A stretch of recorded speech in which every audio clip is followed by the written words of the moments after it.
Welcome to the first video in a series of top tips for SMEs being delivered by Bluechain.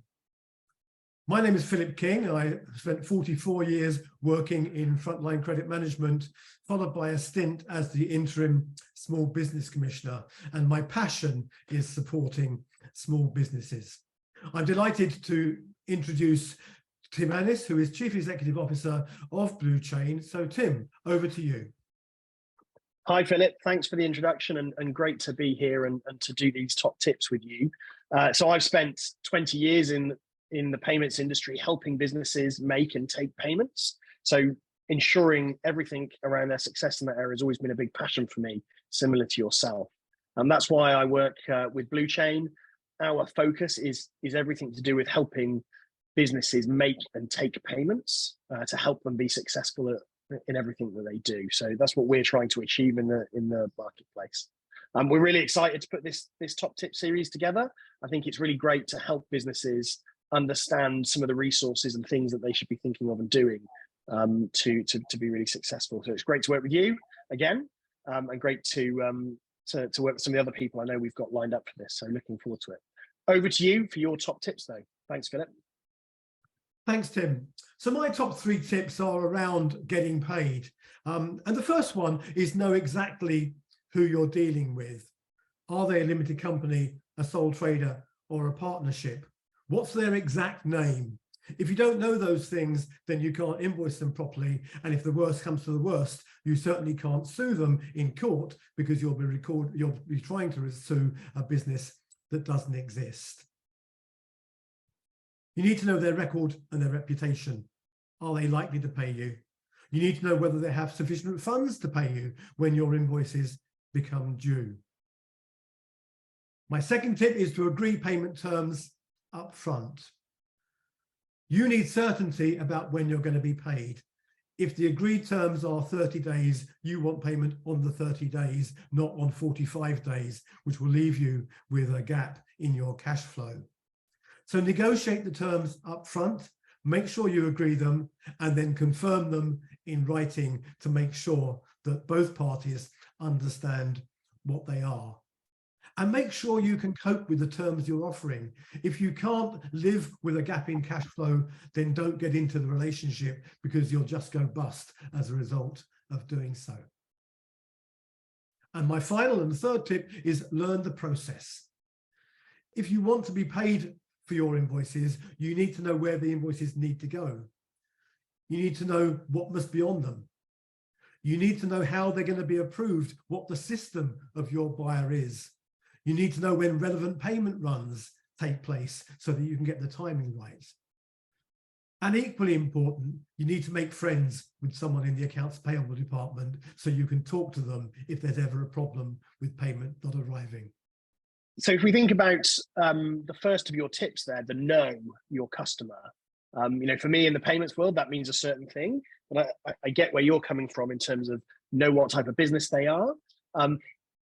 It sounds very simple, but also I'm a busy small business. Where do I go to find that stuff out, right? Yeah, I can look at their website, but that's only, that's going to tell me what they've decided it's going to tell me, right? Not necessarily anything that's relevant. So how do I go about finding out? What can I go to know who they are? Well, there are a number of things you can do. You can go to a credit reference agency and you can check that they've got them on record.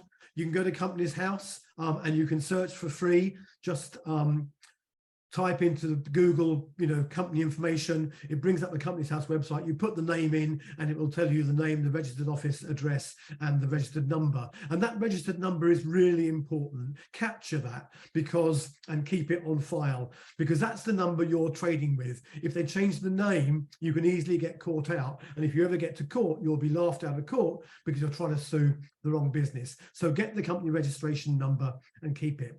But if it's a partnership, each partner is equally liable. So make sure you know who they are and what their names and addresses are. If it's a sole trader, similarly. And of course, in the partnership and sole trader space, those individuals are personally liable rather than it being a limited company. But get as much information as you can. Talk to, if it's a local business, talk to peers that you know, other businesses that might be trading with them, and just find out stuff about them. Knowing your customers is more than just, making sure they exist. But do that, and make sure as you go through the relationship that payment comes from the same name that you think you've invoiced and doesn't come from another company, because it's all too easy for a business to change its name. We see increasing businesses, go bust and are resurrected in a phoenix with a, Philip King Limited today, Philip King 2023 Limited tomorrow. Well, that's a different company from the first one. So make sure you keep continuity and monitor and keep careful of it. Yeah, I think that's really good advice. And like you say, tools like Company House are free. You can actually see a tremendous amount of data on there. It doesn't tell you there, what a credit agency will tell you in terms of, one of the points you made was, what's their credit worthiness, what's their ability to pay.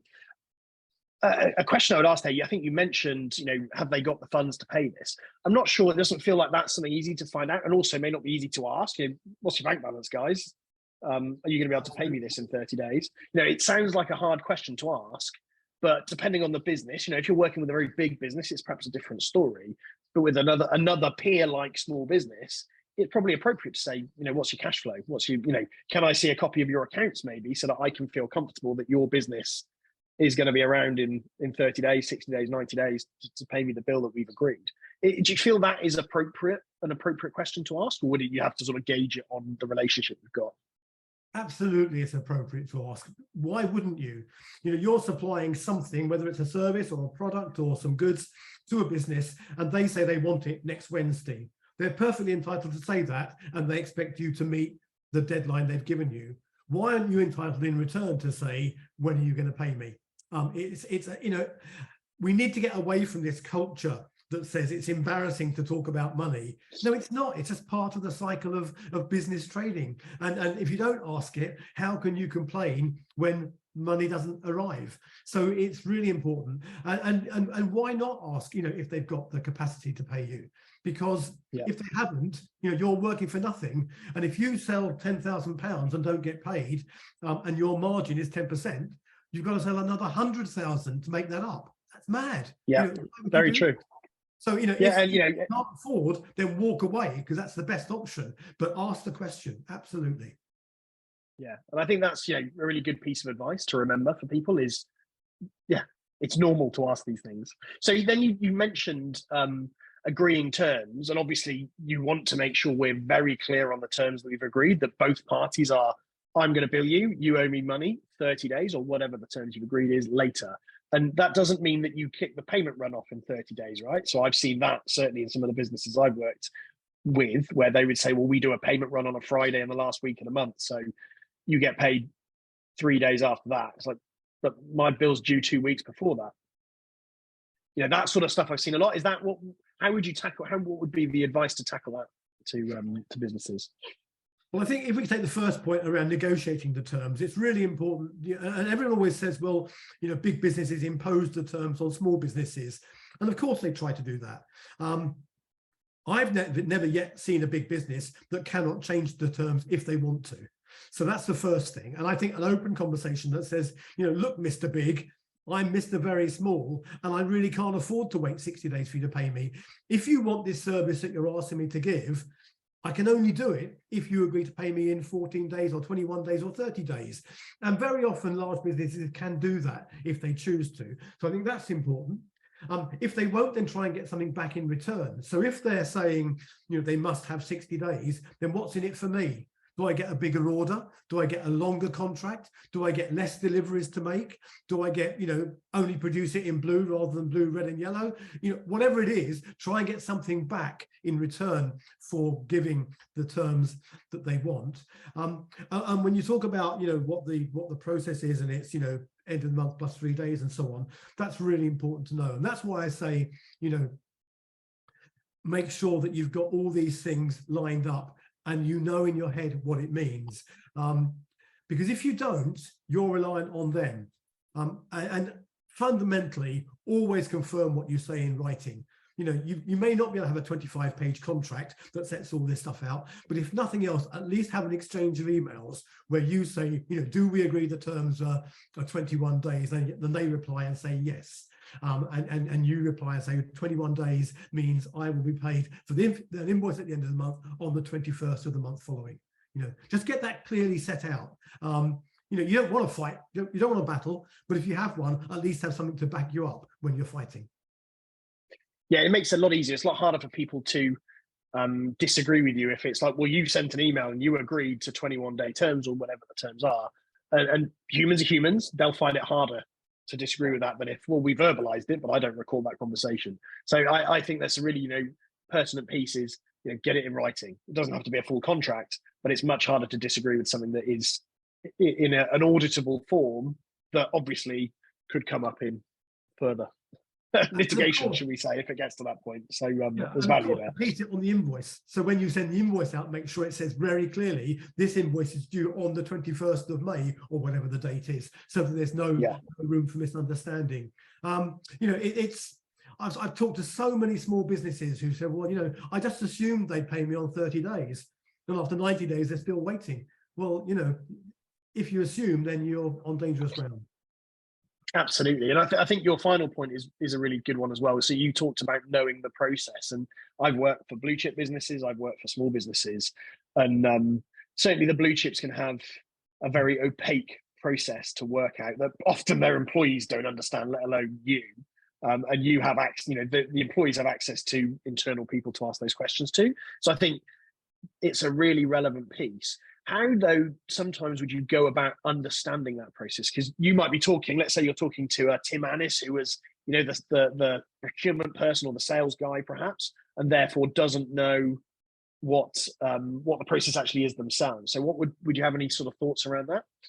Yeah, what I do is I would say to the Tim Annis that I'm talking to, can you introduce me to the person that processes the invoices so I can make sure I get it right and make their life easy? If you can do that and you can talk to someone in the accounts payable team, then you've got a contact there to go back to. You make friends with them, and that's always useful. And also you can find out whether or not they can even meet the terms that Tim's told you they can. Because very often the procurement guy say, yeah, we'll pay you in 3 weeks. But actually, he may know full well that he can't do that, which is, and if you go to accounts payable, they say, we never do that. We only do it on this, then at least you know up front what you're getting into. But it's a simple stuff too, I talk to a lot of small businesses who almost insist on sending the invoice to the person they know. So they send it to Tim because they think that's the right thing to do, because Tim's their friend, he placed the order, he'll get it paid. But Tim might only go in the office one day a fortnight. So how does he approve the invoice? And he can't do anything with it other than put it on the system, which then starts from that day. So you've lost a fortnight before you start. If the process needs it to get into a particular office in a particular format with particular information and a particular order number, then make sure you meet all of those things. Otherwise, you're just giving excuses why you shouldn't be paid. And find out when the payment runs are. If they do a payment run every second Friday, make sure you get your invoice by the second Monday so they've got time to get it into the next payment run. Don't send it in on the following Monday and wait another 2 weeks. All of this stuff is really important. And the more you know about how they process, the more you can make sure that you meet their need. One of my clients, I invoiced at the end of the month, and I was chatting to the accounts payable girl there, and she said, if you just invoice me a week early and push the due date back to when it would have been, when it should have been anyway, I can process it much easier. So I do. I send it a week early. She makes it on the system. I still put the 30 days, which are the agreed terms, after the invoice date, technical invoice date, but I invoice it a week earlier, and that makes their life easier, and I always get paid. Yeah, simple stuff, right? So, I think engaging with the accounts payable team, understanding their process might let you find out that payroll run is only once a month. So, well, we need to time my invoicing to that, as you say. Things like, well, we will only pay an invoice if you've got a purchase order linked to it. Make sure you get a purchase order from whoever the person that you're actually dealing with, right? Things like that you can understand, because I've seen lots of big businesses in particular that often operate to that, and other size businesses where they, it's used as a way to get stuff without paying immediately. So it's a tool for that. So I think there's some simple things there. but understanding the process, understanding the key touch points, really critical for businesses to do. And so easy to forget, because you're like, yes, I've got the deal, I've got the business, I'm doing it, they'll pay me, we've negotiated the terms, and then you find out that their AP team's only in 1 day a month. So things like that. Look, I think those are 3 very simple practical tips. Let's just refresh on them. So the first one, know your customer, know who they are, dig into those details, ask them for information around their business. You have every right to do that, just as much as they have to ask you to do things from their perspective. Make sure you've agreed those terms, and make sure you've got it in writing, maybe not in a contract, but at least in an email where someone is saying, yes, I agree to what we have discussed, the terms, and have the number in there, not just what we discussed. And the third one is know the process. So know how they go about paying people, who you need to go to, if you need a PO, what invoice data do you need to provide, all of that sort of stuff. How can I make sure that you have everything you need to pay me? Is a fair question to ask, right? So those are the 3 tips you've given there. I think they're really, really, really relevant to businesses. Yeah, thank you very much, Philip. Back over to you. Thank you, Tim. Well, Tim and I are going to be hosting a series of videos on top tips for SMEs in the coming weeks, talking to a number of industry experts. So please watch out for the next video in the Bluechain Top Tips for SME series.